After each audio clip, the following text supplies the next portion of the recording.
Is it safe to travel right now?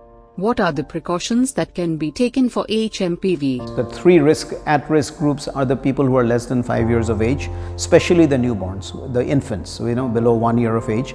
If they get affected, then obviously, the chances of complications are there. So we should be careful about them. We should be careful about the elderly because they already have comorbid factors. By comorbid factors, I mean somebody who already has asthma, somebody who already has COPD.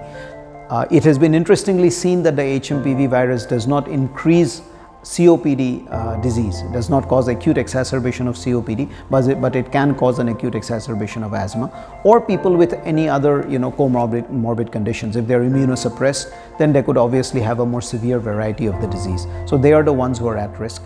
There is no vaccine for hMPV, so there's no question of anybody getting vaccinated. As far as what kind of precautions they can take, I think the standard precautions with any respiratory infection. We should keep our hands clean, we should be careful before touching our face. If possible, if we are in very close quarters, like if you're traveling by flight, where we are traveling with other passengers, where it's a closed environment, then we can probably put on a mask to reduce the chances of infecting other people or getting infected ourselves.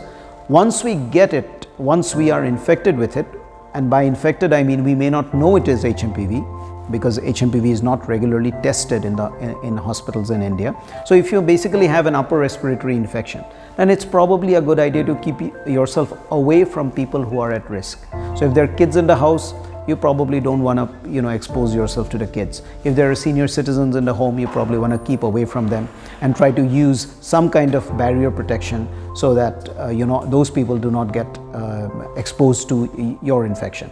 I think those kind of common sense precautions, where we keep our hands clean, where we follow the normal methods of hand washing, where we basically keep our face covered when we are infected, I think that should be enough to prevent acute active transmission of the disease.